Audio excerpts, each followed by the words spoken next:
Nah, kalau reflektif itu mendominasi, meskipun munculnya ada yang 25%, namun itu mendominasi dalam dirinya, gitu ya.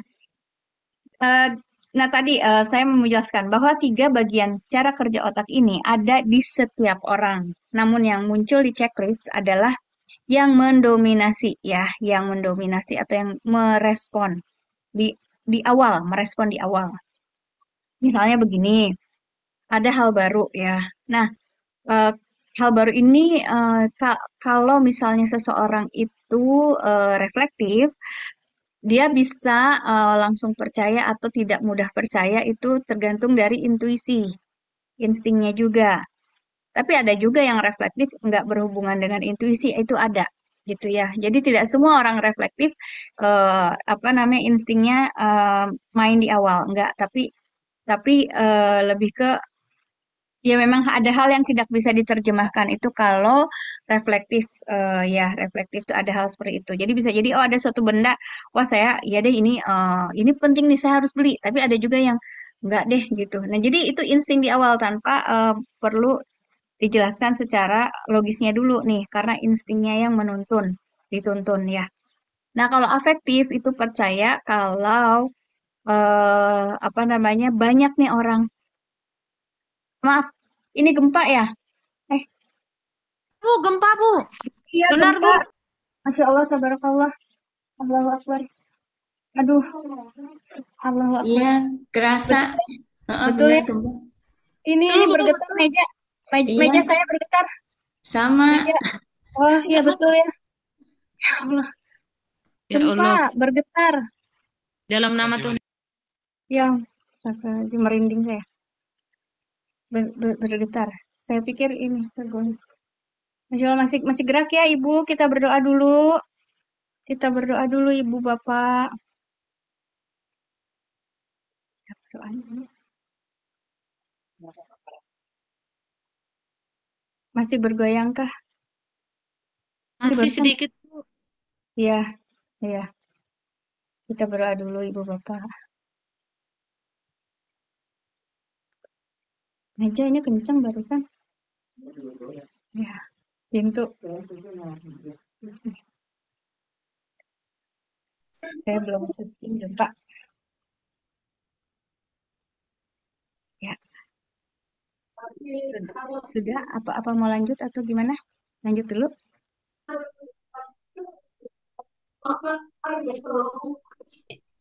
Aman Ibu Bapak aman? Aman, aman. Aman, Bu. Aman, Aman aman. ya. Aman. Doh. Baik ya Allah. Terima kasih. Terima kasih Tuhan. Kita lanjut ya. Baik. Tadi. Hmm.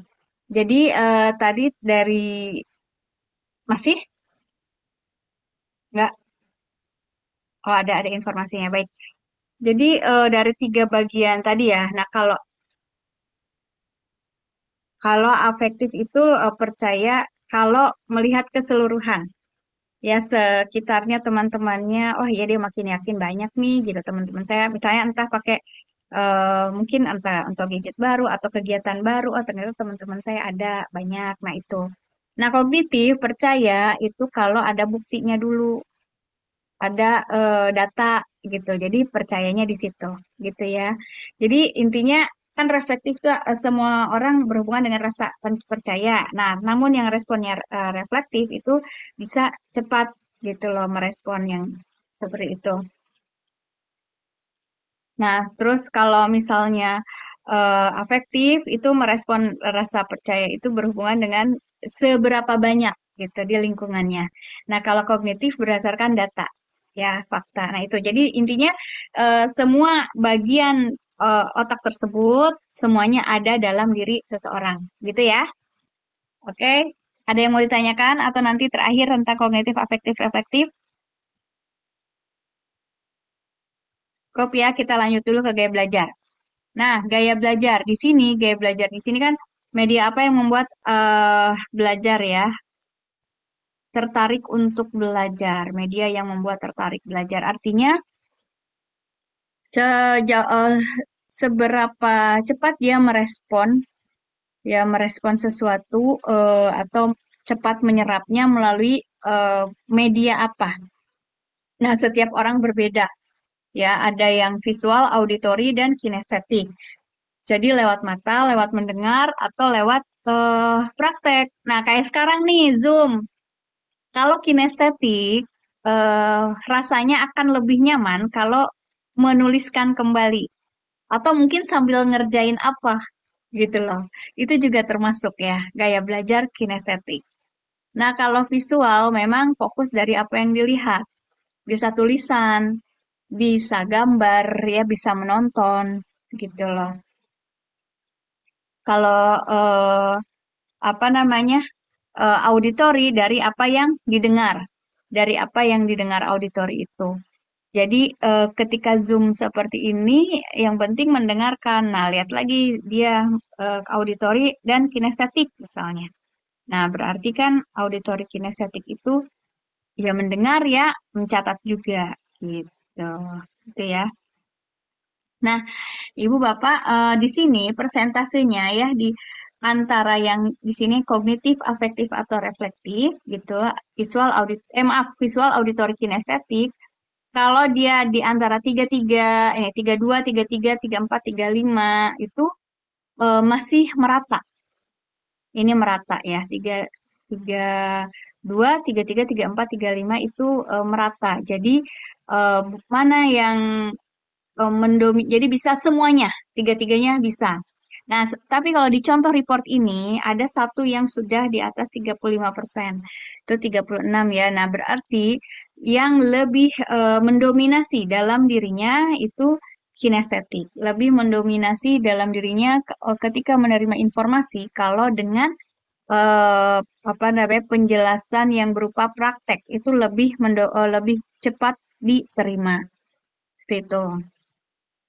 Nah, kalau yang visual, mungkin di sini ada yang di atas visualnya boleh di 34, 32, 33 itu hampir merata. Tapi yang di 34-nya termasuk tinggi, 34 di visual ya mungkin ya, berarti urutan pertama. Nah, visual. 38 itu mendominasi. 38-nya di apa, Ibu? Visual ya. Jadi area yang lebih cepat menerima informasi itu dia lebih menerima informasi kalau visual sampai 38 ya itu cepat banget dari apa yang dilihat. Jadi kalau misalnya lewat ucapan saja, ya, ya cukup yang pendek-pendek. Kalaupun harus dengan ucapan, ada bendanya, ada gambarnya, ada tayangannya, ada teksnya. Itu kalau visual ya. Visual yang tadi 38% tuh. Jadi ya kalau misalnya sudah di atas 36 ya. Nah, itu memang mendominasi. Auditori. Coba visual auditorinya 34 ya berarti seimbang di visual dan di auditori, di mendengar dan di melihat ya. Dia ya menonton itu bukan sekedar mendengar tapi dia mesti ada gambarnya. Nah, kalau yang 34 ya itu seimbang ketiganya. Jadi bisa lewat ketiga area itu. Kalau misalnya menjulang sendiri gitu ya, nah di atas 36%, nah itu yang memang lebih mendominasi. Adakah di sini ada auditori yang di atas 36%? Auditorinya di atas 35 deh, atau 36? Ada auditorinya? Ya. Jadi ini visual auditory kinestetik nih, misalnya ya, contoh nih tadi yang ada yang 38% di visual ya, bukan berarti meniadakan yang lain. Tetap area auditorinya kinestetik 36, visual 36, kinestetik 35. Ya, itu gabungan ya visual dan kinestetik ya. Ya, dari melihat dari praktek. Jadi meskipun ada satu yang menjulang atau yang di checklist, bukan berarti meniadakan yang lain, tetap ketiga bagian itu ada visual dalam diri seorang, auditori dalam diri seorang, kinestetik dalam diri seorang itu ketiganya ada, namun yang lebih tinggi persentase itu yang lebih cepat meresponnya. Ya, lebih cepat merespon seperti itu ya.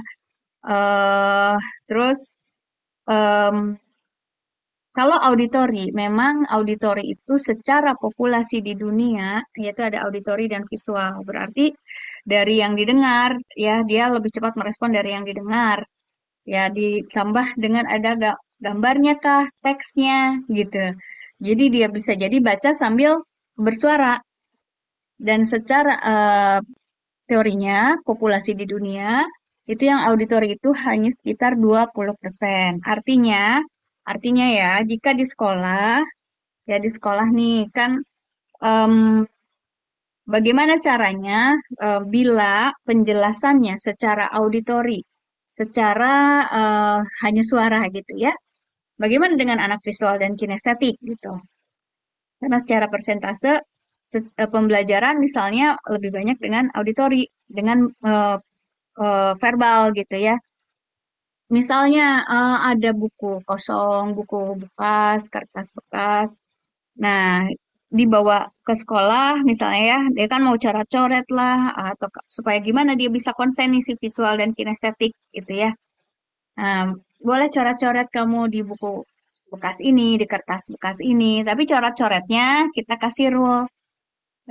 Coret-coretnya yaitu coba kamu kalau emang mau gambar suasana kelasnya, mau gambar gurunya, atau guru itu lagi bicara, kamu gambarin misalnya gambar tentang apa nih tentang sejarah kayak atau apa ya misalnya hafalannya apa nih hafalannya tentang eh, apa namanya alat pencernaan sistem pencernaan apa sih dari oh ini ada yang TK gitu ya nah kalau TK kan masih masih dengan kartu baca gitu ya kalau visual nah ini misalnya ada yang SD kan ya saya ini untuk yang SD dulu.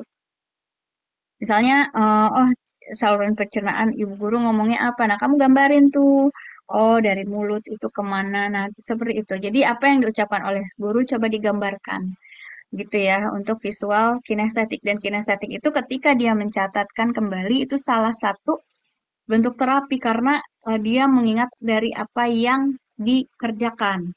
Jadi meskipun nih di buku coret-coret itu catatannya tidak rapi, biarin karena apa? Tujuannya kan supaya memori muscle ya. Kalau kinestetik itu ibaratnya memori muscle.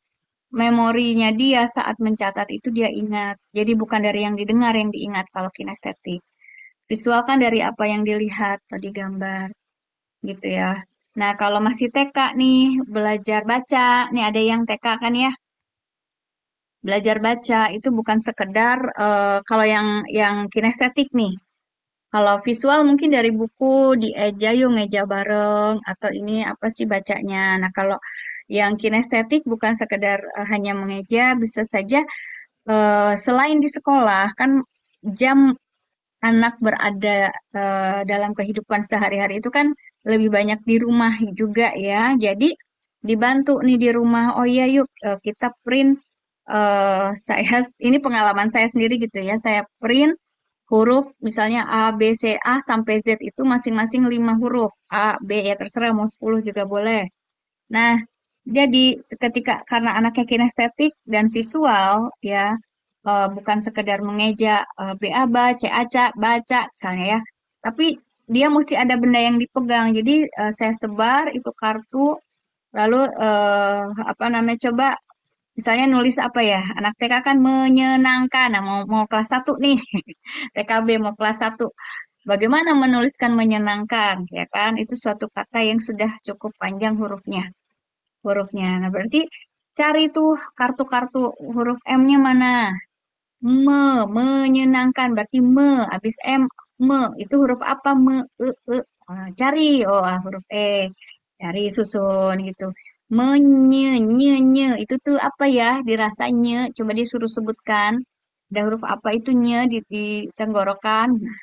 N sama Y sehingga dia ingat oh cari hurufnya baru tuh setelah disusun menyenangkan itu satu-satu tuh saya spell spell tuh supaya dia merasakan huruf eng gitu loh jadi dia ikut merasakan kalau kinestetik itu di tenggorokannya getaran dari huruf itu nah dari situ tuh baru nanti dia akan oh ternyata seperti ini gitu ya itu dari proses dari gaya belajar visual auditory kinestetik.